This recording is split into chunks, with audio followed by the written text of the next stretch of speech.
नमस्कार, मी पंजाब डक्का. आज आहे 29 एप्रिल 2025 आणि आजपासून परत शेतकऱ्याला अंदाज देणार आहे. राज्यातल्या सर्व शेतकऱ्याला सांगू इच्छितो की आता 2-3 दिवस म्हणजे 29 एप्रिल, 30 एप्रिल आणि 1 आणि 2 मेपर्यंत राज्यात थोडी उष्णतेची लाट येणार आहे, म्हणून हे अंदाज लक्षात घ्यायचा. 44-45 अंशापर्यंत राज्यातला पारा जाणार आहे म्हणून हे अंदाज लक्षात घ्यायचा.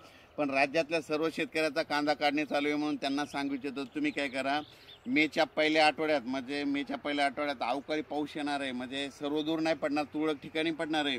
म्हणून तुम्ही काय करा, तुम्ही तुमच्या कांद्याची काळजी घ्या, कारण की मेच्या पहिल्या आठवड्यात राज्यामध्ये अवकाळी पावसाचं संकट असणार आहे, म्हणून हे अंदाज लक्षात घ्यायचा.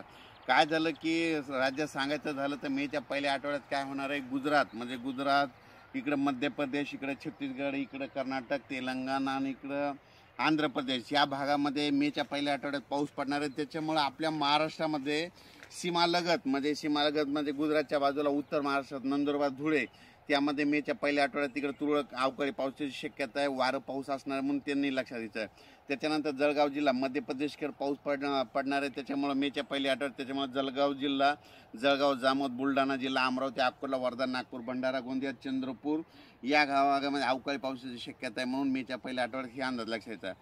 त्याच्यानंतर तेलंगणात देखील अवकाळी पाऊस पडणार आहे मेच्या पहिल्या आठवड्यात. त्याच्यामुळं तेलंगणाच्या सीमालगत नांदेड, धर्माबाद, त्याच्यानंतर नायगाव नरसी या भागामध्ये, त्याच्यानंतर देगलूर, सगरोळे या भागामध्ये अवकाळी पावसाची शक्यता आहे, म्हणून त्यांनी देखील लक्षात घ्यायचं आहे.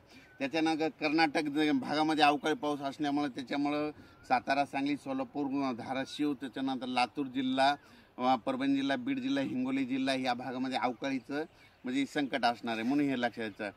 त्याच्यानंतर कोकणपट्टीमध्ये देखील मेच्या पहिल्या आठवड्यात अवकाळी पाऊस असणार आहे. त्याच्यामुळे पश्चिम महाराष्ट्रात तुरळक ठिकाणी अवकाळी येणार आहे आणि योगायोगानं पश्चिम महाराष्ट्रातलेच कांदे काढणे चालू आहे, म्हणून त्यांनी काय करायचं, 2 तारखेपर्यंत तुम्ही कांदे काढा आणि झाकून ठेवा, कारण की 3-4च्या नंतर राज्यात वातावरण खराबच होणार आहे, म्हणून हा अंदाज लक्षात.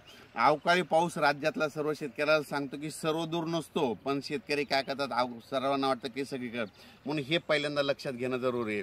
तर हे मान्सूनपूर्व पाऊस असणार आहे, म्हणून हे लक्षात घ्यायचं. आणि हा मान्सून यावर्षी तर सर्व शेतकऱ्याला एक परत त्यातून अंदाज देणार आहे. यावर्षी खूप चांगला पाऊस पडणार आहे, म्हणजे समाधानकारक असणार आहे. जसा 2024ला पाऊस पडला तसंच यावर्षी 25ला देखील पाऊस पडणार आहे, म्हणून ही शेतकऱ्यासाठी आनंदाची बातमी.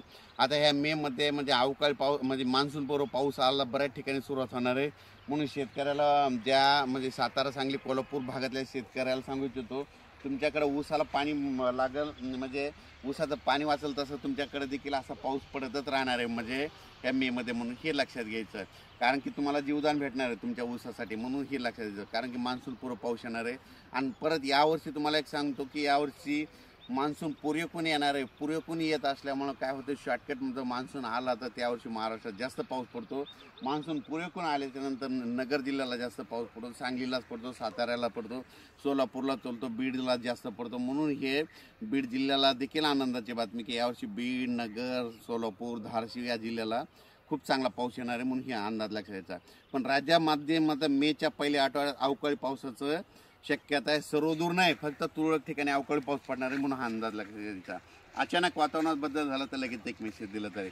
आणि या ठिकाणी मी पाहू शकता की आम्ही सगळे शेतीची मशागतीचे संपूर्ण कामे करून ठेवलेली आहे. तुम्हाला सांगतो की आमची जमीन आहे की आम्ही काय करतो, तुम्हाला सांगतो आम्ही जास्त जमीन उकरत नाहीत, कारण की नांगरत देखील जास्त नाहीत. कारण की काय होतं, हे जमिनीचा पोत आहे हे कायमचा टिकून राहतो, म्हणून जास्त खोल नांगरत नाहीत. काडी कचरा, सेंद्रिय कर्ब खूप आहे, म्हणून आमच्या जमिनीत सुपीक येतं आणि सांगू शकतो. धन्यवाद.